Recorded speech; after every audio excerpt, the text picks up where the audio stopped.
Assalamualaikum warahmatullahi wabarakatuh. Materi yang akan kita bahas adalah tentang investasi. Investasi adalah penanaman modal untuk satu atau lebih aktiva yang dimiliki dan biasanya berjangka waktu lama dengan harapan mendapatkan keuntungan di masa-masa yang akan datang. Berdasarkan teori ekonomi, investasi berarti pembelian dan produksi dari modal barang yang tidak dikonsumsi tetapi digunakan untuk produksi yang akan datang atau barang produksi. Contohnya membangun rel kereta api atau pabrik. Investasi adalah suatu komponen dari produk domestik bruto. Dalam masyarakat kita mengenal adanya berbagai macam jenis-jenis investasi. Menurut Senduk bahwa produk-produk investasi yang tersedia di pasaran antara lain, yang pertama adalah tabungan. Tabungan di sini dalam artian menyimpan uang di bank. Bank akan menyimpan uang kita dalam periode tertentu sesuai keinginan kita. Kita bebas mengambilnya kapan saja, baik itu secara langsung di teller atau melalui transaksi elektronis. Yang kedua adalah deposito. Deposito adalah menyimpan uang di bank dalam periode tertentu. Uang yang sudah disimpan dalam bentuk deposito hanya bisa diambil jika sudah jatuh tempo. Jika belum jatuh tempo diambil, maka akan ada penalti atas kesepakatan yang sudah dilakukan. Jenis investasi yang ketiga adalah reksadana. Reksadana adalah tempat menghimpun dana secara kolektif. Dana yang terkumpul akan dikelola oleh manajer investasi yang akan diinvestasikan pada jenis investasi lainnya. Bila mendapat keuntungan atau kerugian akan dibagi secara rata untuk para investor. Ini dapat menjadi pilihan yang baru memulai untuk berinvestasi. Jenis risikonya berbeda, tergantung jenis risiko yang dipilih. Jenisnya adalah reksadana pasar uang, reksadana pendapatan tetap, reksadana saham, dan reksadana campuran. Jenis investasi yang keempat adalah obligasi. Obligasi adalah surat hutang, merupakan bukti bahwa kita memberikan hutang kepada perusahaan tertentu atau pemerintah. Pihak yang berhutang akan memberikan bunga untuk jangka waktu tertentu. Jangka waktu pengembalian hutang lebih dari 1 tahun. Obligasi yang paling aman adalah obligasi atau surat utang dari negara. Obligasi memiliki keuntungan yang lebih besar secara profit, biasanya lebih besar daripada deposito. Jangka waktu pelunasan obligasi lebih dari 1 tahun. Hal ini akan membuat kita kurang likuid. Jika ingin mendapatkan uang kita harus menunggu tanggal jatuh tempo. Selain itu, jika perusahaannya bangkrut, uang kita pastinya tidak akan kembali. Inilah risiko berinvestasi. Jenis investasi yang kelima adalah saham.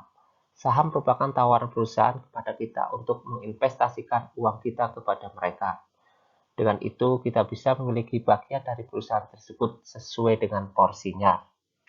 Uang yang diberikan akan digunakan sebagai modal perusahaan tersebut mengembangkan usahanya. Orang yang membeli saham tersebut akan mendapatkan profit yang disebut dividen. Saham ini bersifat fluktuatif tergantung pasar saham. Biasanya kalau perusahaannya sehat dan memiliki pergerakan positif, maka nilai saham akan naik. Begitu juga sebaliknya. Jika kita optimis nilai saham dari perusahaan tertentu itu baik, maka segeralah membeli sahamnya. Jual beli saham dilakukan di perusahaan sekuritas. Profitnya tidak bisa ditentukan karena tergantung dari performa perusahaan tersebut. Jenis investasi yang keenam adalah emas. Emas menjadi pilihan jenis investasi karena nilai emas selalu naik setiap tahunnya.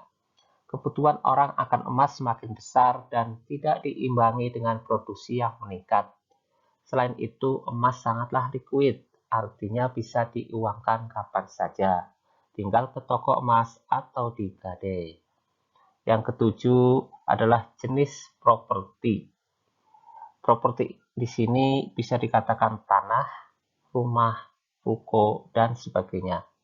Setiap lahan yang menjadi hak milik kita adalah properti, meskipun lahan itu sudah didirikan suatu bangunan atau belum.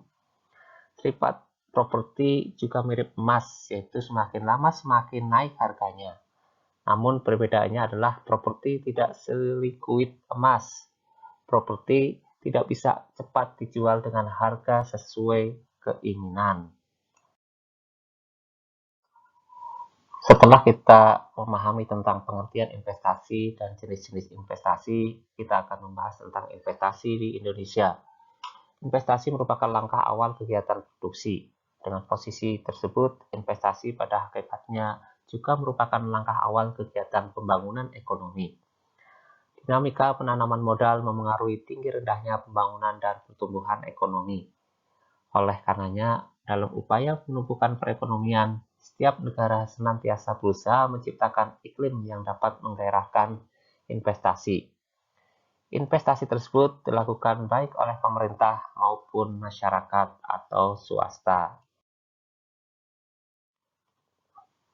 Kita mengenal bentuk investasi yaitu dalam bentuk penanaman modal dalam negeri.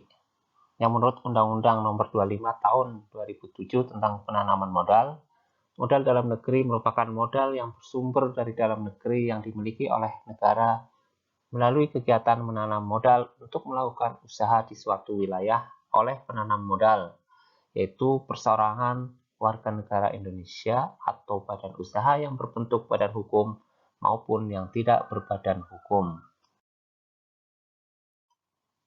Penanaman modal yang lain adalah penanaman modal asing.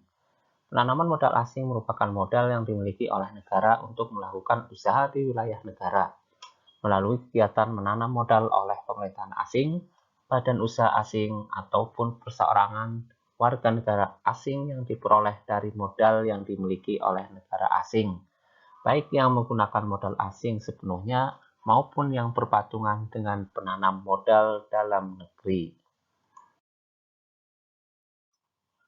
Pertumbuhan ekonomi pada zaman sekarang ini berdampak pada kehidupan penduduk suatu negara. Semuanya ini berpengaruh pada kesejahteraan rakyat banyak. Penguatan peran dan kelembagaan pemerintah sangat penting untuk mendukung keberhasilan kebijakan investasi.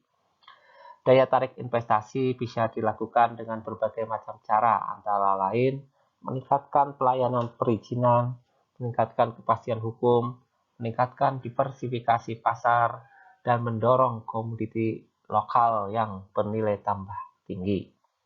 Investasi didorong dengan meningkatkan akses UKM pada sumber daya produktivitas. Tanpa lembaga dan kapasitas yang siap, maka kebijakan tidak bisa terrealisasi secara maksimal. Tujuan dan prospek yang ingin dicapai sulit untuk dicapai dan kemungkinannya malah akan hilang. Pemerintah perlu menata kembali fungsi organisasi dan manajemen yang ada saat ini. Demikian materi yang sudah kita bahas, yaitu mengenai pengertian investasi, jenis-jenis investasi, dan investasi yang bisa datang dengan melalui penanaman modal dalam negeri maupun penanaman modal asing. Terima kasih atas perhatiannya. Assalamualaikum warahmatullahi wabarakatuh.